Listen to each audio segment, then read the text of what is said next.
Welcome to the NBA Coast to Coast podcast brought to you by thelines.com. Coming to you from the West Coast, Josh Lander, joined by Nate Weitzer. He's on the East Coast. We are looking at best bets here for Saturday, getting these weekend videos in for you. 4 playoff games that we have here on the slate. A couple of early starts as well, so make sure you're checking those out early. Also want to subscribe to that page. We've got this video, best bets, as well as player props up each and every day now moving forward throughout this NBA postseason. Also want you to head to thelines.com and use everything we have up on the site right now, including that prop finder tool to make sure you're getting the best odds available to you on all these bets you're making in the NBA postseason. Nate, let's go ahead and get right into your first NBA best bet for tonight. The Oklahoma City Thunder -1, which maybe will creep up. I mean, I'm very surprised that they're not at least -4.5 here on the road after what we saw in Game 2, which to me indicates like OKC was nervous in Game 1, afraid of being a 1 seed that kind of choked and showed their inexperience, and they did, but they pull out the game, and that was a huge confidence boom for them to just say like, all right, let's just go out there and play basketball. You know what? Anybody else in these playoffs, top 5 in offense and defense all year, and just absolutely giving people the work, whether they're home or road.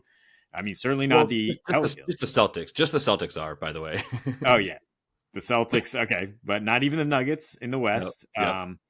Yeah. I mean, point is they're a very, very good basketball team with the likely coach of the year pulling the strings here.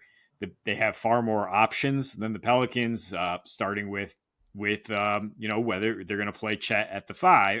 I mean, they they are going to play Chet at the 5. Actually, right. But they're forcing Nola to either play Joe Val or Nance, and they're allowing Joe Val to get his buckets down low, and then just Chet is burning him on the other end, and that opened up everything in Game 2 and just completely compromise their defense. And then they put Nance in. He still had a 140 defensive rating. So it's not like he was like, oh, we got a quick center and we're good. Like, they were compromised all over the place. And then on the other end, Brandon Ingram is being escorted. Can we say that? Escorted out of this series. I like it. He's just a complete non-factor. Like, the body language is just like, you thought like Zion took flack for like his mental approach. Like, BI was wound up on his ass more often than not there in the first half of Game 2. Eventually got to the line and stuff, but like, the Thunder are just so good at defending this particular team right now. Like, the defense was great for both in Game 1. The Thunder's defense was just absolutely fantastic in Game 2. I have a hard time expecting Nola to be one of these home bounce back teams, because post All-Star break, when they got into clutch games at home, like I've talked about this a lot, they had the 3rd worst offensive rating. They had a -34 net at home. They were much better on the road for some reason. The Thunder, I mean, they hadn't had to play a lot of clutch games lately, but you look at the entire season, 7th in net, 5th in offensive rating on the road in the clutch. Defensive rating is actually 16 points better per 100 possessions on the road versus at home. And then on offense, you have Shai. Like, you have the ultimate in a series that's full of all these tough matchups and guys who can't seem to get their rhythm. I mean, SGA doesn't necessarily need a rhythm, right? He was just hitting these tough shots. He was absolutely the man in Game 2. I mean, I expect some shooting regression from guys like Dort and Giddey if he does get threes up, but I mean, when at the end of the day, if you get into a clutch game and you have SGA on one side, like, absolutely going to trust them. I mean, OKC, their last trip to NOLA, they were up 19 at halftime, if you remember, before Zion led the 3rd quarter comeback, and he's not walking through that door. And I just don't trust BI and CJ. Like, that was my fault for saying they're going to have some positive regression after Game 1. It's not about regression and et cetera. It's about this matchup here, and the Thunder are just all over them. Too good defensively. Yeah. It hindsight's 2020 for sure. I mean, they still looked the part in Game 1. I thought, it seemed like there was a lot of credit given to their defense for limiting OKC more so than in-game nerves, and then maybe that was dispelled after Game 2, and the sort of narrative was the same all along. It just was veiled basically in game one. And so, yeah, I think at this point, like, I do think it's in hand. I didn't even think it would be, obviously, like, I didn't think it was going to be close in game one, but that was your classic catch them by the surprise, and maybe we can pull this one out. They didn't pull it out, and it kind of felt foreboding at that point when they couldn't do so. So I continue to ride with this Thunder squad for sure. But I'm going to take Cleveland +2 in this game four now for this series, as they got absolutely shellacked in game three there back in Orlando. And that's what I'm looking at. I'm looking at the zag after the zig, classic playoff basketball, sport betting angles here is like, well, what just happened?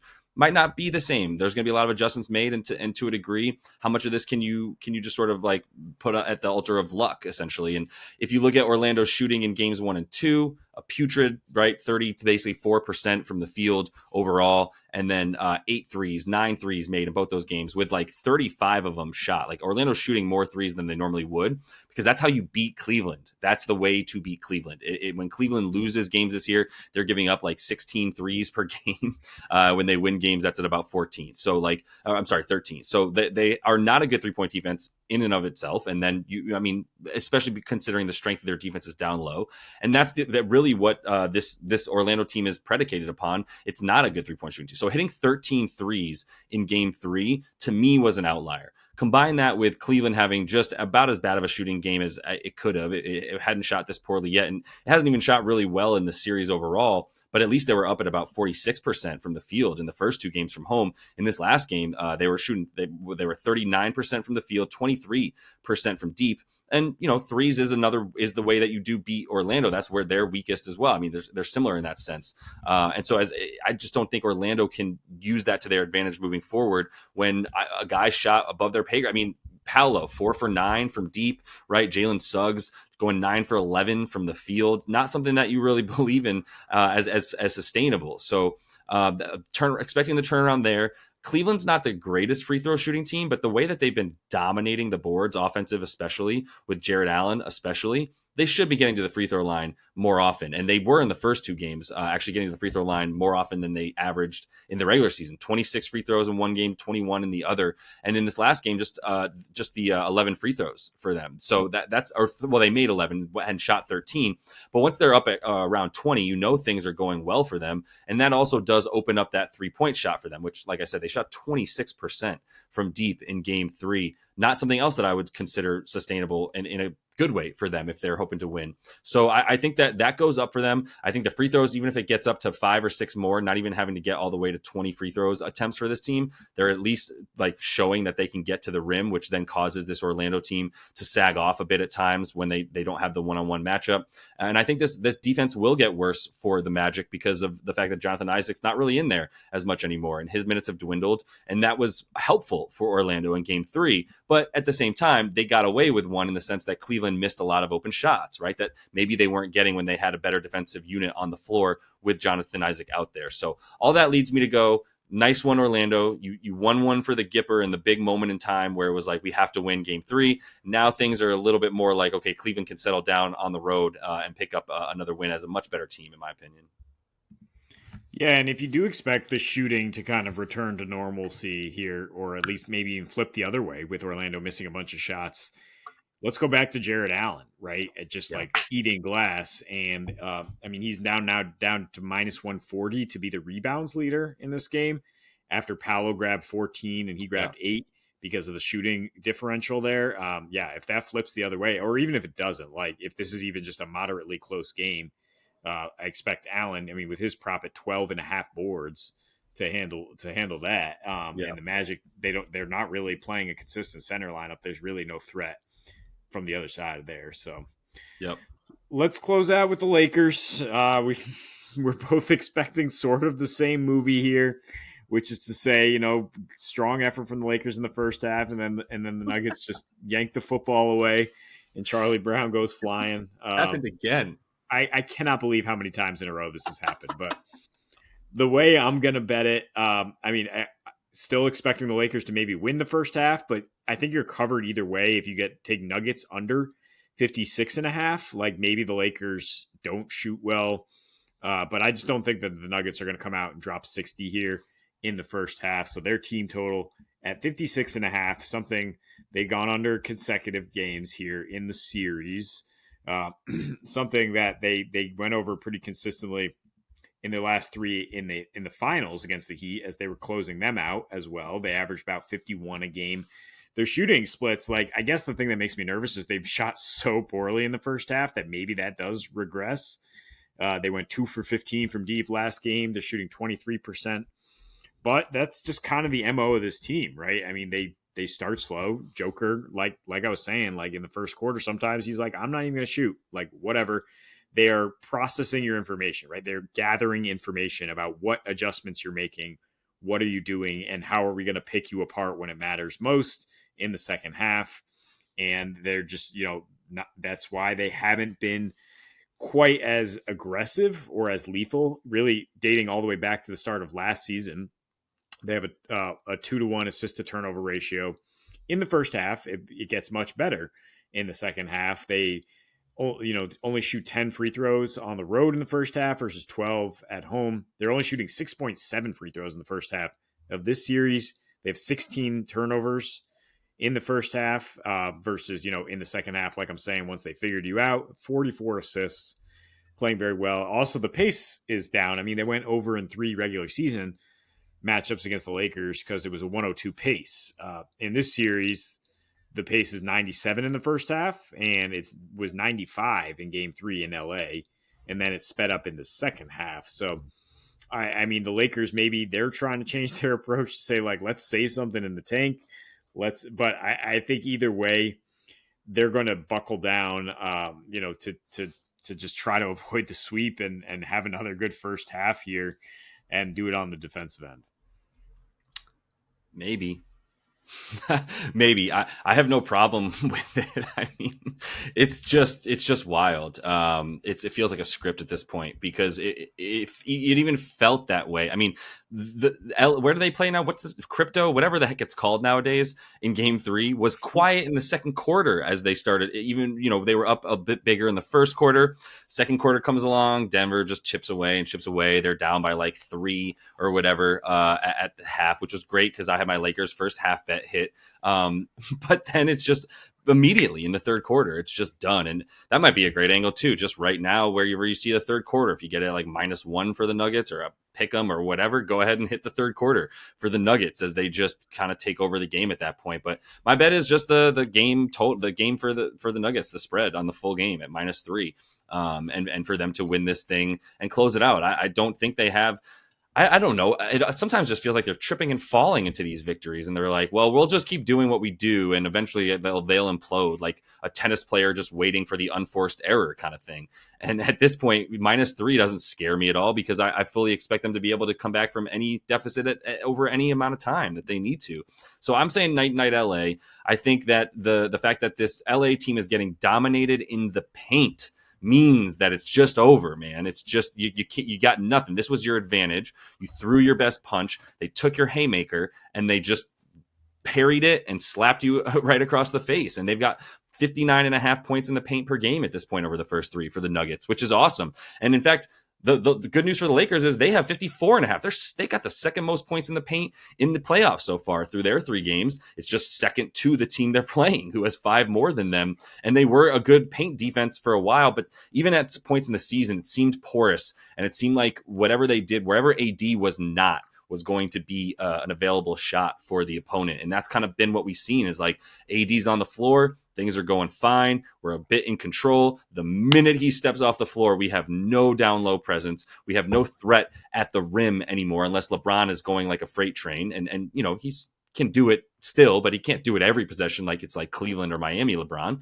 And so they're just really like Ruiing it as far as attacking the rim and putting pressure down low. And I mean, if there's a weakness to this Nuggets team, or at least the defense, and you think like, well, if you're going to get at Jokic, you got to score in the paint and you got to make him work on defense, right? Like the Bam Adebayo take 22 shots in the finals last year kind of strategy of like, well, maybe this will wear Joker down. First of all, it's never worked over the course of the last 3 years. So I don't know that it would, even if they were scoring down low, but they're not, right? And in the wins that they've had this season, they outscore their opponents in the paint by about 6 points per game. They average 4 more points per game in the paint when they win and they're taking like 4 more shots down there. So the point is that they're aggressively getting down there, accepting the fact that their 3-point shooting is not going to win them anything, which, by the way, similar here. Nuggets haven't been a good 3-point shooting team actually for a few weeks now. Even to the end of the season, they were really struggling as shooting the deep ball, really outside of Michael Porter Jr., who seems like he never misses anymore. But everybody else, like they're at 9.3 made threes in the playoffs, shooting 27% from deep, which is worse than the Lakers shooting 30%. Problem is they're still making more threes than the Lakers, who are averaging 8.7 because they're not even taking that many because they can't make them, to be honest. And even D'Lo, once he got hot, could only, he did it for a couple quarters, and that was kind of the extent of it. But just people don't scare them on defense, and there's no panic at any point in time from this Nuggets team. So the way that they're able to get points in the paint, they are winning the offensive rebounding battle. They're winning the rebounding battle in general. And the Lakers are getting no second chance points at this point. Second fewest in the playoffs, second worst offensive rating, offensive rebound percentage in the playoffs, and things that they relied on to win, they're not even beating this Nuggets team at. So, I don't know. I don't know where the outs come. And I mean, you want to talk about coaching matchup advantage. It's far on the side of the Denver Nuggets. Yeah, I mean, it is even money. I'm looking up here for the third quarter, just the Nuggets minus 0.05.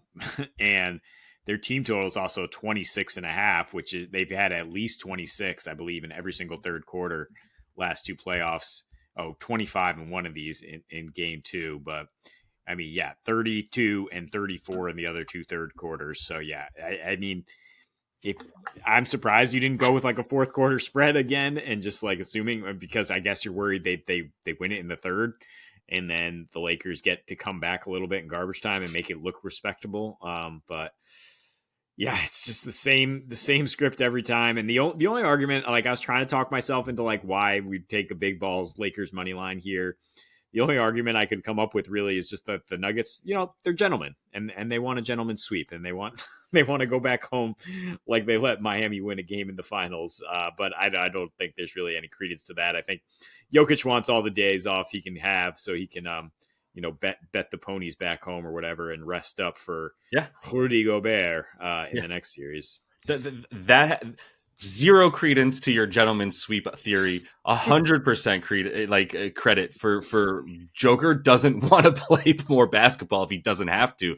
Like the interview of him being like, the parade is on Tuesday, I have to go home. Like it's it's the same thing. It's what you're saying. And I think if you're talking about human nature element, which is subjective, and we're not playing pop psychologists, we're just saying like they did it last year. They've done it every chance they get. They've taken no days off. They finished the sweep against the Timberwolves last year, right in the first round when it was like they could have taken days off. They're here to just get it done and get home, man. And this one feels very, very over. I'm totally fine with an under 5 spread for this Nuggets team in game 4. So that's all the time we have for you on Best Bets. Continue to follow along. Check out the Play a Props video that we have up for you as we're doing each and every day now through these playoffs. Until we see you next, happy betting.